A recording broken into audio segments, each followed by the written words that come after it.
meron na tayo presensya doon.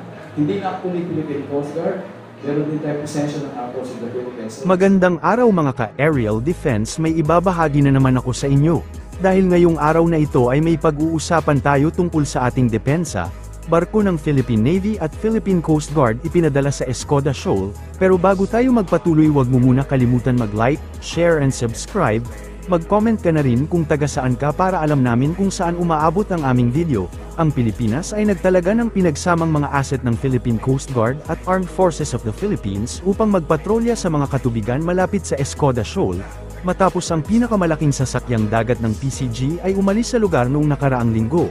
Sinabi ng isang opisyal mula sa National Maritime Council noong Sabado, bagamat hindi may hayag ng gobyerno ng Pilipinas ang mga detalye ng mga asset na ipinakal at upang palitan ang BRP Teresa Magbanua, ginagarantiyahan ng NMC na pinananatili ng Pilipinas ang presensya nito sa lugar sa pagitan ng Ayungin Shoal at mainland Palawan. Panggitin din na as we speak right now, yung inalisan ng Teresa Magbanua ay meron tayong pinadala. Hindi ko nasasabihin kung ito ay isang Coast Guard vessel o ito ay Philippine Navy vessel. But ang pinaka-importante dito, again, agam-agam ng ating mga kababayan, bakit wala kapalit? Meron tayong kapalit. At again, sabi nga, habang nag-uusap tayo dito, nandun na sa bandang lugar ng Sabina Shoal, ang ating pinadala na sinasabi natin kapalit ng kapalit. So, siguro, ilang mo na, I'm very glad to entertain any further question. Yes, sir. Hindi ko pwede sabihin kung umangkla siya o naglalayag. So, ayun, basta ang sabi ko kanina, nag-adjust na tayo. Nag-adjust tayo ng ating operational concept, modality. So, pag-angkla ay isang paraan, pero hindi ko sabing nag-angkla siya.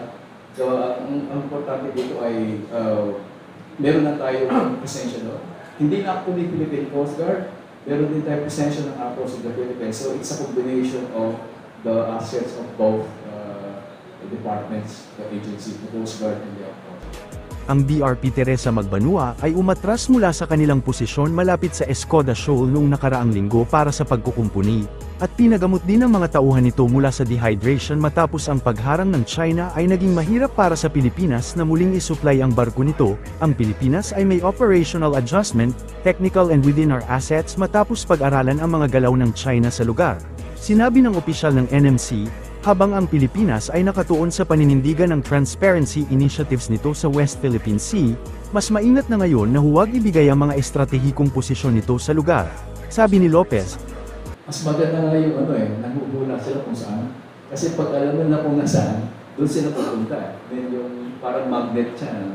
So, that is our approach, na hindi as much as possible, na hindi natin i-reveal kung nasaan sila.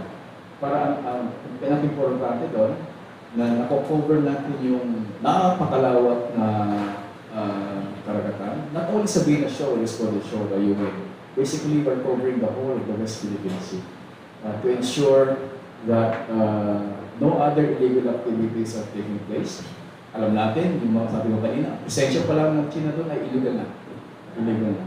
So, yung sa pang seguridad, it is better than unsaid kung nasa sila at kung anong ginamit na. Samantala, nanindigan si Lopez na hindi pa tinatanggap ng Pilipinas ang alok ng Estados Unidos na i-escort ang mga resupply vessel nito sa mga lugar na pinamumugaran ng mga barko ng China matapos ang ilang insidente ng mapanganib na maniobra ng China sa dagat. The Philippines wants to demonstrate that it is independent and capable of guarding its own sovereignty and territorial waters. But former Justice Antonio Carpio said that at this point, it would be dumb, his own words, not mine, if the Philippine government continues to refuse the offers of our allies to provide a security escort in delivering goods and supplies to our outposts in the West Philippine Sea. Your comment on the former Justice's words po? Tama yun, no? In fact, yung nandito yung commander ng Indo-PACOM, si Admiral Paparo, sinabi niya yun na yung offer of escorting, no, ay isa sa pwedeng gawing option. Nagpapasalamat kami actually sa Estados Unidos sa ganung offer. At nakaka sense of assurance ba na meron tayo talaga yung ipagiging alyansa natin ay medyo solid. Pero ang position naman natin gobyerno, unang-una, hindi porke may ganitong problema, ay dudulong kaagad tayo. So, meron tayong tinatawag na sense of pride, of dignity as a nation, na kung kaya naman natin, tayo muna. We will exhaust all our resources para lang ma-achieve natin yung ganung objective.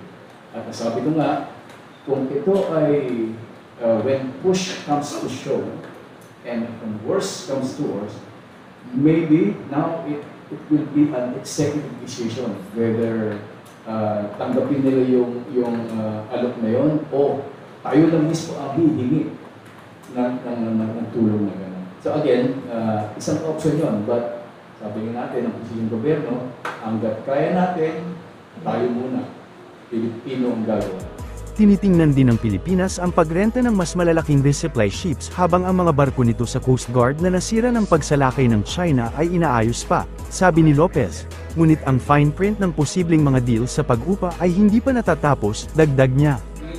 Yung unang tanong ko po, you quoted in an earlier report na yung government is mulling the idea of leasing ships from other countries. Ano po ang estado nito sa pangkasalukuyan? And if so, gaano karami yung tinitignan ninyo ng mga barko na pwede natin alkilahin? At in terms of deployment, paano po ito? Unang-una, narinig natin sa kamakailan lamang na naimbanggit ito ni Senator Tolentino. Siguro sabi niya, isang option dito. Tunay po yun, isang option. In fact, hindi na ito naimbanggit. Even yung nasa servisyo pa ako, na-float na itong idea na ito. Bakit pwede tayong umarpila kasi wala nga tayong kulang ng ating mga kagamitan na pandagat. So, nandun na yung usapin na yun, doon pa. Maganda lang na naibanggit natin yung ating buting senator, si Senator Tolentino. At sana siguro, ma-consider ng ating mga otoridad at pag-aralan mabuti. Kasi hindi rin ganun kadali. Madaling humiram, no? Parang kotse yan. Pag nag-release ka ng isang kotse, may mga tanong dyan. Kasama ba yung driver sa ilis mo sa kotse o wala? No? Kayo ba ang mag-maintain ng kotse o hindi? So, ibabagsak natin doon sa perspektiva ng mga barko. Tama nga sinabi mo, ilan ba ang kailangan natin ng barko? Anong mga uri ng mga barko ang dapat natin i-lease? No? Meron ba tayong pera para mag-lease?